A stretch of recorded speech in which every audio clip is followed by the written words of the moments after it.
Abhor the sword. Stigmatize the sword. Abhor the sword. Stigmatize the sword. Abhor the sword. Stigmatize the sword. No, my lord, for at its blow a great nation started from the waters of the Atlantic. No, my lord, from its blow a great nation started from the waters of the Atlantic. No, my lord. No, my lord, for at its blow a great nation started from the waters of the Atlantic. Abhor the sword. Stigmatize the sword. No, my lord. From try again. Abhor the sword. Stigmatize the sword. No, my lord. For at its blow, a great nation started from the waters of the Atlantic. Oh, the camera's on. I didn't realize I must have started recording when I opened up Zoom. Well, sorry about that, folks. Happens. I was just memorizing in air quotes part of a speech by Irish revolutionary Thomas Francis Meagher. The speech is a part of the speech I was just trying to learn by heart. Relates to the importance of freedom and the lengths that Meagher believed people should go to obtain and protect it. Well, why am I learning this passage by heart? Let's find out.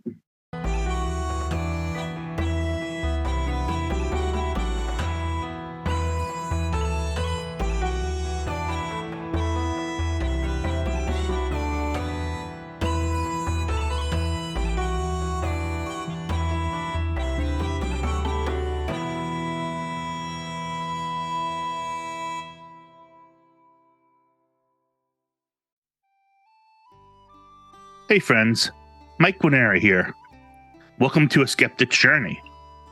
Well, to get back to what I was just doing, I was learning by heart a small section of a bigger section of a speech given by Thomas Francis Meagher, who was a young Irelander, part of that revolution movement to kick the English out of Ireland. He was a famed orator, both in Ireland and in New York when he arrived here. For his efforts at a revolution, he was sentenced to death, which was then commuted to life in Van Diemen's Land, otherwise known as Tasmania. And eventually he escaped from Tasmania and made his way to New York, where he became a prominent writer, lawyer, publisher, and he became the Brigadier General of the famous Irish Brigade during the American Civil War.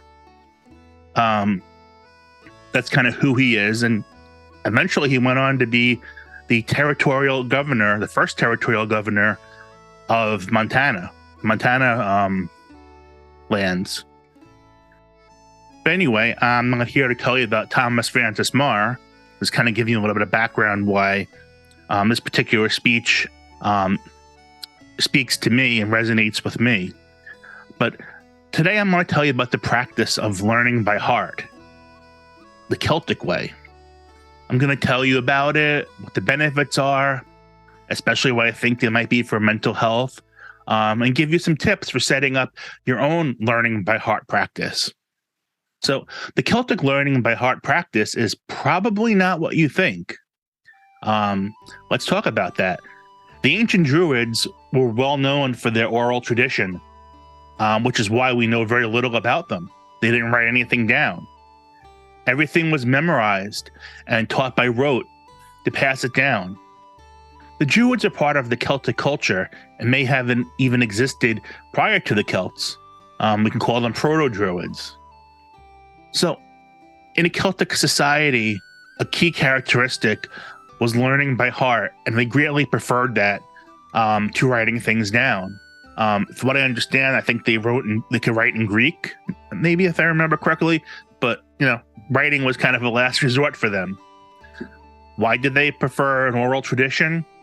Well, some say it was to protect their secrets, and that probably is very much true, but not the only reason.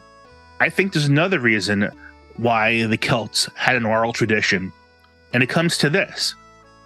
that I ask you, what is the difference between learning by heart and memorizing? According to the dictionary, I looked at Merriam-Webster, so there's really no difference. It's the synonyms. It's speculated that the term learning by heart came from the ancient Greeks, who supposedly believed that memorization and certain other brain functions were ruled by the heart and not the brain. But I don't buy that. It might be true that they thought that, but I don't think that's where that term came from. I definitely think there's a difference between learning by heart and memorization. So memorization is a common experience for all of us, especially when we were in school. You know, how often did you memorize something for a test, and then, you know, as fast as you wrote the answer on the test, it went out of your head and you can't remember it? Memorization is a brain function. It's something we do because we have to, or to obtain something we want or we're looking for. We memorize for practical utility, and that memorization will fade over time if we don't access it frequently enough. This is because memorization may be a necessary chore, but otherwise meaningless to us. Now let's look at learning by heart in contrast. Learning by heart is not just memorizing words, but internalizing the words and making them part of yourself. Creating a relationship with what you have learned by heart, with those words. Irish author John O'Donohue says we store what we have learned by heart in the temple of memory. That temple of memory is inside of each of us. I find learning by heart much easier and more peaceful than memorization. So why is it easier to learn by heart? Well, compare the last time you had to memorize something for a test or whatever to a favorite song that you, with little effort, memorized the words to and will likely never forget them. The words to the song have been partially internalized by you. If the song comes on the radio, you can just pick up singing along because the words are ingrained in you. What you need to get the words of that song fully internalized is to actually think about those words. What do they mean? Is a story being told? Does a song have a significant meaning to you? I mean, think about it. How often do you sing along to a song you've learned by heart, but are just singing them without any clue as to what you're singing? I'm sure that happens to all of us, because some song lyrics are just downright stupid and make no sense. Why would we sing those things? Once those words have special meaning to you, then you have fully internalized it and truly learned it by heart. So the beauty of learning by heart is that when you recite or sing your chosen sacred work, you're concentrating on its meaning in the here and now. You're not thinking about the meeting you just had earlier or your to-do list you have for the rest of the day. At this point is the beginning of the process of accruing those benefits from this Celtic practice. So why have I chose Celtic learning by heart as a practice that may potentially help level up your mind and provide some natural relief to anxiety and depression? Well, this, like other Celtic practices I've presented to you, may open you up to new revelations or maybe even give you a sense of divine presence. It temporarily takes you out of the rat race and lets you be in the moment. Kind of like a form of meditation. Like all other practices I am testing, repetition is the key. And this is something that should be fairly easy to do on a regular basis. You can do it from anywhere. Since you were just going into your mind, well, reality into your heart, now would be a good time to ask you to give a Celtic click to the thumbs up button if you like this video so far. It will be greatly helpful to me. So, how would you go about setting up your practice of Celtic learning by heart? First, well, you need to select what you want to learn by heart. It can really be anything you want: a written passage, a poem, a speech, a song, whatever you want, as long as it has meaning to you. Hell, you can even learn by heart the McDonald's menu if it's particularly special to you. Personally, I wouldn't do that, but if you think it's important, then you do it. You can even learn by heart 10 sentences of a larger work you really want to learn. Then, each day, commit a new sentence to your temple of memory. So the first day, you would learn the first sentence. The second day, you would learn the second sentence and add it to the first.